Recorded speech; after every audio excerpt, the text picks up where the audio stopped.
नमस्कार मंडळी, आता आषाढ महिना संपून श्रावण महिना सुरू होईल। अनेक व्रतवैकल्यांचा उपास तापासाचा असा हा महिना आहे। श्रावण महिना आपल्या सगळ्यांनाच माहिती आहे। मुळात मनुष्य जन्म जो आपल्याला मिळालेला असतो तो अत्यंत दुर्मिळ असा मनुष्य जन्म सांगितलेला आहे।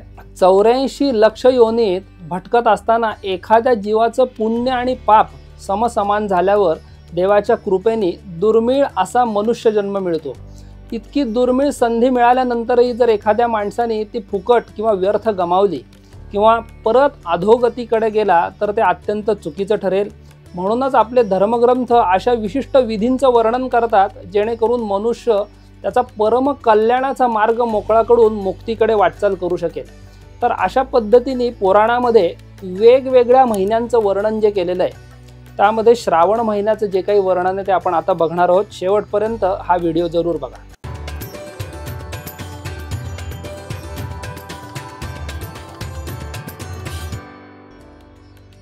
सनातन वैदिक धर्मामध्ये जे मराठी महिने चैत्रापासून ते फाल्गुनांपर्यंत त्यातला अत्यंत महत्त्वाचा महिना म्हणजे हा श्रावण महिना। पुराणांमध्ये वेगवेगळ्या महिन्यांमध्ये तसेच तिथीला करायच्या अनेक व्रतांचं वर्णन केलेलं आहे, ज्याचं पालन अत्यंत भक्तियुक्त अंतःकरणाने जर केलं तर मनुष्याला आनंद आणि मोक्ष या दोन्ही गोष्टी मिळू शकतात। एखादी व्यक्ती कोणत्याही इच्छेशिवाय कधीही परमेश्वराची पूजा करू शकते, म्हणजे त्याला काय महिन्याचं बंधन नाही आहे।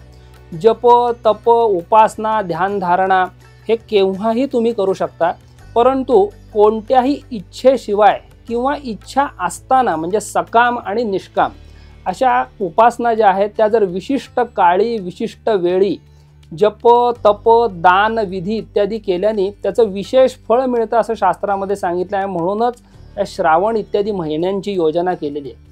पुराणांमध्ये जवळजवळ सर्वच महिन्यांचं महात्म्य सांगितलेलं आहे, त्यामध्ये श्रावण महिन्याचं विशेष महत्त्व सांगितलं आहे। स्कंद पुराणामध्ये असं सांगितलं आहे की 12 स्वपि मासेषु श्रावणो मेति वल्लभः श्रवणार्हं यन् महात्म्यं तेनासौ श्रवणो मतः श्रवणर्क्षं पौर्णमास्यान् ततोपि श्रावण स्मृतः यस्य श्रवणमात्रेण सिद्धिद श्रावणोप्यतः। ज्या महिन्याच्या पौर्णिमेच्या आसपास श्रवण नक्षत्र असतं त्याला श्रावण असं म्हणलं जातं। आपल्याकडे महिन्यांची जी योजना आहे ती नक्षत्रांच्या नावावरनं झालेली आहे। जानेवारी फेब्रुवारी प्रमाणे विसंगत किंवा ज्याला कोणताही आधार नाही अशी ती योजना नाही आहे। श्रवण नक्षत्रावरून येतो तो श्रावण। त्यामुळे भगवंत सांगतात की या 12 महिन्यांमध्ये हा जो श्रावण महिना आहे तो मला अत्यंत प्रिय आहे असं भगवान शंकरांनी सांगितलं आहे। या महिन्यात विशेषतः त्यामुळेच भगवान शंकरांचं पूजन अत्यंत अनन्यसाधारण महत्त्वाचं सांगितलं आहे। श्रावण महिन्यामध्ये नक्त व्रताचं विशेष महत्त्व सांगितलं आहे।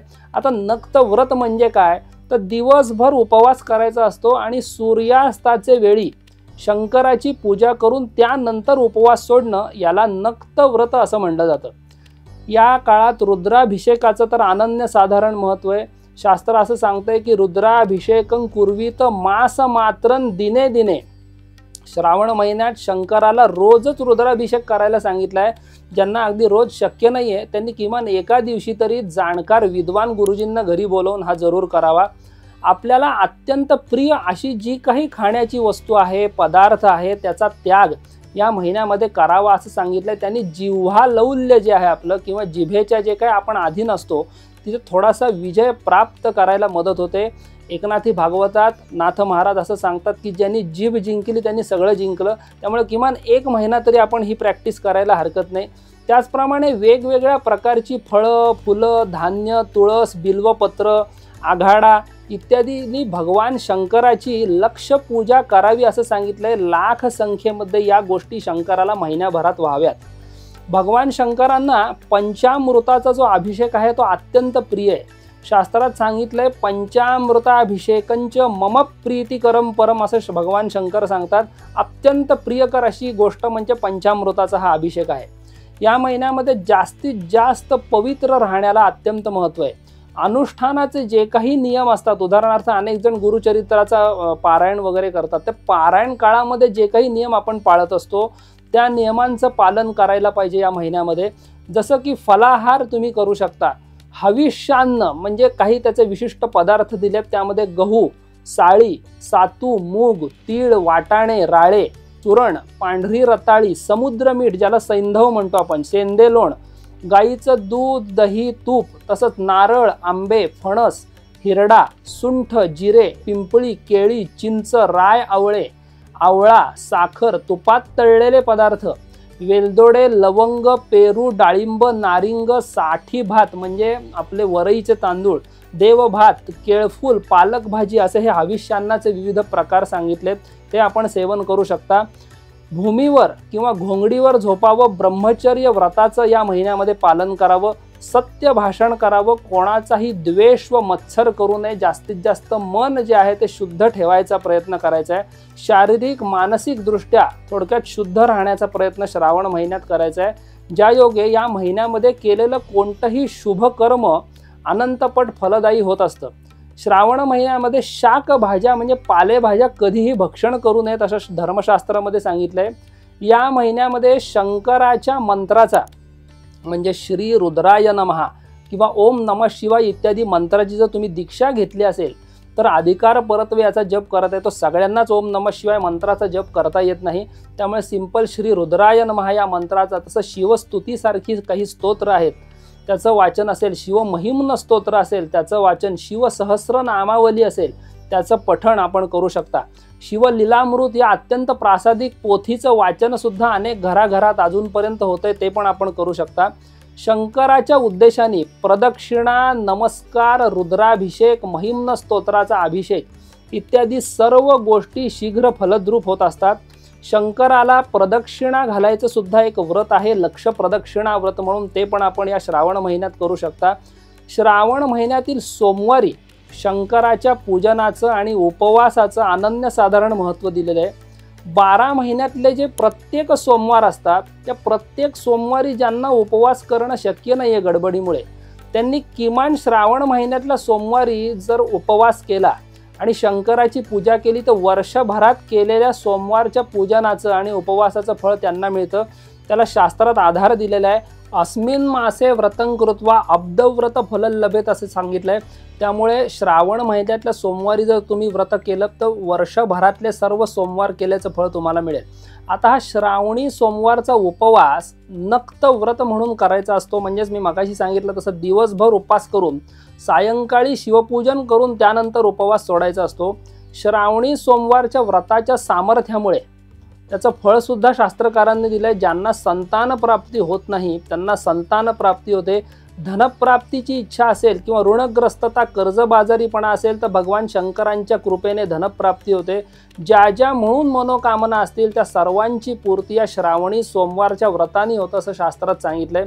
आता विविध प्रकारच्या मनोकामनांसाठी विविध प्रकारची फुलं, पत्री इत्यादी शंकराला वाहण्याला सांगितलेली आहे या श्रावण महिन्यामध्ये। शास्त्रकार सांगतात की श्री कामो बिल्वपत्रैश्च दुर्वाभिशांती कामुकः आयुष्कामेन कर्तव्यं चंपकैः पूजनं हरेः विद्या कामेन कर्तव्यं मल्लिका जातिभिस्तथा शिव विष्णोः प्रसन्नत्वं तुलसीभिः प्रसिद्ध्यति पुत्र कामेन कर्तव्यं बारहतैः पूजनं शुभम। ज्याला लक्ष्मी प्राप्तीची इच्छा आहे त्यांनी बिल्वपत्रांनी शंकराचे पूजन करावं। 1,00,000 बिल्वपत्र श्रावण महिन्यामध्ये अर्पण करायचा प्रयत्न करावा। ज्यांना एवढं शक्य नाही त्यांनी यथाशक्ती बिल्वपत्र रोज शंकराला व्हावं। त्याचप्रमाणे शांती म्हणजे मनशांतीची जर इच्छा असेल तर दुर्वा शंकराला अर्पण कराव्यात, दुर्वांनी त्यांचं पूजन करावं। दीर्घायुष्याची जर कामना असेल तर चंपा या फुलांनी शंकरांचं पूजन करावं। विद्याप्राप्तीची इच्छा असेल, विद्याप्राप्तीत सतत अडथळे येत असतील, शिक्षणात अडथळे येत असतील तर जाईच्या फुलांनी भगवान शंकरांचं पूजन करावं। शंकर आणि विष्णू या दोघांनाही तुलसी दल अत्यंत प्रिय। आपल्याला बऱ्याचदा वाटतं शंकरांना तुळस वाहू नये, पण त्याला शास्त्रात काही आधार नाही आहे। शंकर विष्णू दोघांनाही हे तुळस प्रिय आहे। संतान प्राप्तीची जर इच्छा असेल, संतान प्राप्तीत अडथळे येत असतील तर धोत्र्याचं जे फळ आहे ते भगवान शंकरांना अर्पण करावं। लक्ष्मी प्राप्तीसाठी आता कोणत्या द्रव्याने अभिषेक करावा हे सुद्धा शास्त्रकारांनी सांगितलंय। रुद्राभिषेक, महिम्न स्तोत्राचा अभिषेक वगैरे आपण श्रावणात करत असतो। तर लक्ष्मी प्राप्तीची इच्छा असेल तर उसाच्या रसाचा अभिषेक भगवान शंकरांना करावा। रोगनाशासाठी कुशोदक म्हणजे दर्भ पाण्यात भिजवून त्या पाण्याचा अभिषेक जर शंकरांना केला तर रोगनाश होतो सांगितलेलं आहे. संतान प्राप्तीसाठी देशी गाईच्या दुधाचा अभिषेक करावा. बुद्धिमांद्य दूर व्हावं अशी इच्छा असेल तर दुधामध्ये साखर घालून अशा गोड दुधाचा अभिषेक भगवान शंकरांना करावा. आता कोणत्या तिथींना याचं विशेष महत्त्व आहे शिवपूजनाचं हे पण आहे. श्रावण महिना हा महिनाभरच त्याचं महत्त्व आहे, पण विशेषतः कृष्ण पक्षातील अष्टमी आणि कृष्ण पक्षातील चतुर्दशीला भगवान शंकरांच्या पूजनाचं विशेष महात्म्य आहे. कृष्ण पक्षातील अष्टमीला धारोष्ण गाईच्या दुधाचा अभिषेक शंकरांना केला तर 21 मागच्या पिढ्यांचा उद्धार होतो असं सांगितलंय. त्याचप्रमाणे कृष्ण पक्षातील चतुर्दशीला देखील दूध, दही, तूप, पाणी इत्यादी यांनी शिवलिंगाचं पूजन केलं तर शिवसायुज्य प्राप्त होत असतं. या 2 तिथींना दह्याने जर शिवलिंगाचं पूजन केलं तर पापक्षय होत असतो असं सांगितलंय. मधाने जर अभिषेक केला या 2 तिथींना तर राजसूय नावाच्या यज्ञाचं फळ प्राप्त होत असतं अर्चकाला. आता शंकरांचं पूजन जे नेहमी आपण करतो ते उत्तरेकडं तोंड करून करावं असं शास्त्रामध्ये सांगितलंय, कारण उत्तर दिशेला हिमालय पर्वत आहे जिथे भगवान शंकरांचा कैलासावर वास असतो. आता वेगवेगळ्या प्रकारच्या शिवलिंगाच्या पूजनाचं फळ पण शास्त्रामध्ये सांगितलंय. स्फटिकाचं शिवलिंग जर तुमच्या घरी असेल, त्याची पूजा जर तुम्ही करत असाल तर सर्व प्रकारची मनोरथांची सिद्धी होते. त्याचप्रमाणे बाणलिंग जे असतं ते तर स्वयंभूत सांगितलंय, त्याला प्राण प्रतिष्ठेची गरज नसते, त्यांनी सुद्धा भगवान शंकरांची कृपा त्वरित व्हायला मदत होते. चांदीच्या शिवलिंगाची पूजा जर केली तर राज्यप्राप्ती आणि पितरांचा उद्धार होतो. तांब्याचं शिवलिंग जर पूजलं तर पुष्टी आणि दीर्घायुष्य प्राप्त होतं. पितळ्याच्या शिवलिंगाचं पूजन केल्यास तुष्टी, काशाच्या शिवलिंगाचं पूजन केल्यास कीर्ती, लोखंडाच्या शिवलिंगाची पूजा केल्यास शत्रुनाश, शिशाच्या शिवलिंगाची पूजा केल्यास दीर्घायुष्य, गंधाचं म्हणजे अष्टगंधाचं शिवलिंग करून त्याची जर पूजा केली तर सौभाग्य प्राप्ती होते. धान्याच्या पिठापासून तयार केलेल्या शिवलिंगाची पूजा केल्यास पुष्टी, सुख आणि रोगनाश ही फळं दिलेत. उडदाच्या पिठापासून तयार केलेल्या शिवलिंगाची पूजा केल्यास स्त्री प्राप्ती, अर्थात ज्यांचं लग्न होत नाही त्यांनी हा उपाय करायला हरकत नाही. लोण्याच्या शिवलिंगाची पूजा केल्यास सुखप्राप्ती होते. गाईच्या म्हणजे देशी गाईच्या शेणापासून तयार केलेल्या शिवलिंगाची पूजा केल्यास रोगनाश होतो असं सांगितलंय. गुळापासून तयार केलेल्या शिवलिंगाची पूजा केल्यास अन्न इत्यादीची प्राप्ती होते. आणि बांबूच्या अंकुरापासून तयार केलेल्या शिवलिंगाची पूजा केल्यास वंशवृद्धी पुढे चालू राहते.